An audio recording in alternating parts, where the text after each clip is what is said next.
Yang mulia Perdana Menteri Hsien Loong, selamat datang kembali di Indonesia, dan Indonesia merasa terhormat menjadi tuan rumah Leaders Retreat tahun 2024, di mana ini adalah Leaders Retreat yang ke-7 kita, dan merupakan sinyal kuat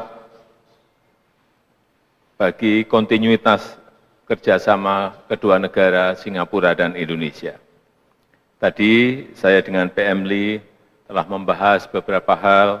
Yang pertama di bidang politik dan pertahanan, kami menyambut baik telah berjalannya implementasi perjanjian VIR, pertahanan dan ekstradisi yang kedepannya perlu dipastikan implementasinya berjalan penuh.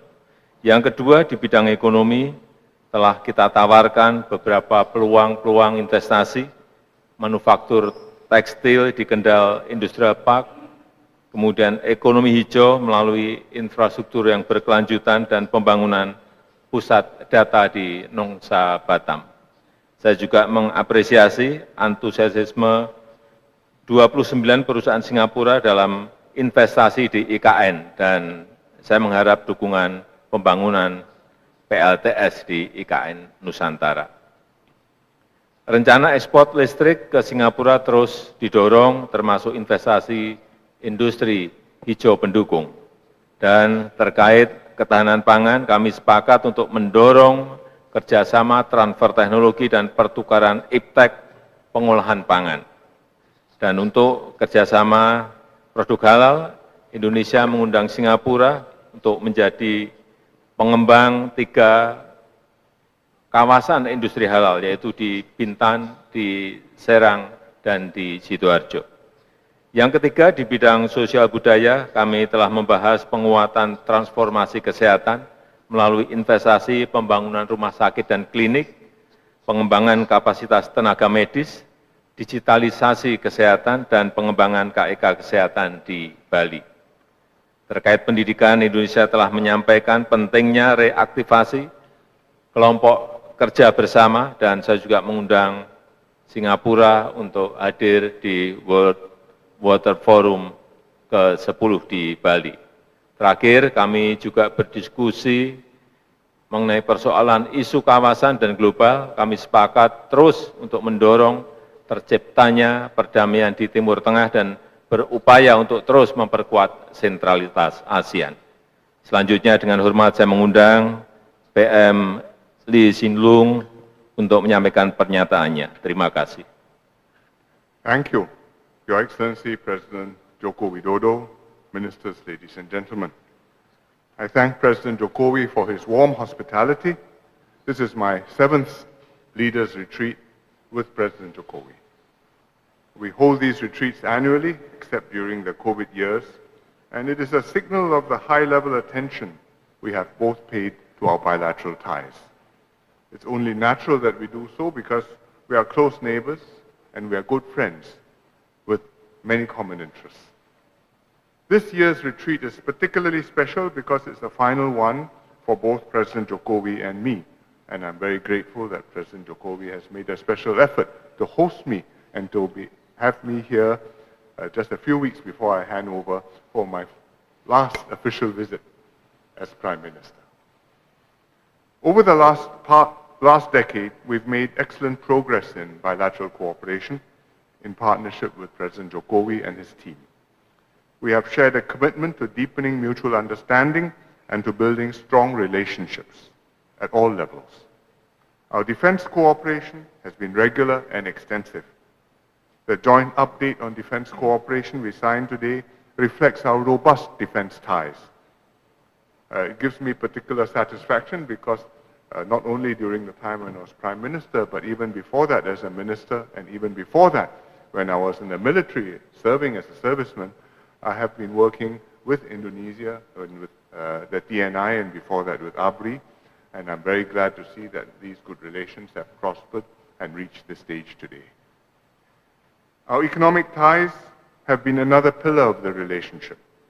Investments from Singapore to Indonesia have increased steadily, and cumulatively, they are exceeding 74 billion Singapore dollars. We've also taken steps to deepen our digital economy cooperation. Earlier this year, we signed an MOU on cooperation on digital transformation, and now we are following up on the TechX program, which will encourage young tech professionals to gain valuable exposure in Singapore and in Indonesia. We look forward to Indonesia driving the green economy in our region. Bilaterally, we are making good progress in facilitating cross-border electricity trading, and we are exploring carbon capture and storage. We also signed an MOU on community empowerment in mangrove ecosystems just a few minutes ago, and I have suggested to President Jokowi that next we should look at the possibility of carbon credits. As close neighbors, trust and mutual understanding between us make all the difference. At our fourth leaders retreat before COVID in 2019, President Jokowi and I agreed it was time to work towards resolving some long-standing issues in airspace, defense, and extradition. We completed these agreements and they went into force last month. I thank President Jokowi and his ministers for their role in bringing these three agreements to fruition. They show that when we work together in a spirit of friendship and openness, we can address even the most complicated issues in a pragmatic and mutually beneficial manner. As this is my last leaders retreat with President Jokowi, I would like to especially take this opportunity to acknowledge his contributions to Indonesia and to the region. With vision and leadership, he has put Indonesia on a strong economic trajectory, confident and optimistic about its path ahead, and raised ASEAN's standing as a participant in international affairs with a view which is worth listening to and with a contribution which will make a difference. It has brought stability and progress to Indonesia and to the entire region. Indonesia is ASEAN's largest economy. When Indonesia prospers, the region prospers. Under President Jokowi, Indonesia has been a constructive voice in a divided world, as we witnessed during Indonesia's recent leadership of the G20 and also its recent chairmanship of ASEAN. I am honored to have had the privilege to work with President Jokowi throughout these years during his 2 terms as president. While this retreat is a fitting occasion to reflect and celebrate what we have achieved together, it's also about continuity and looking ahead.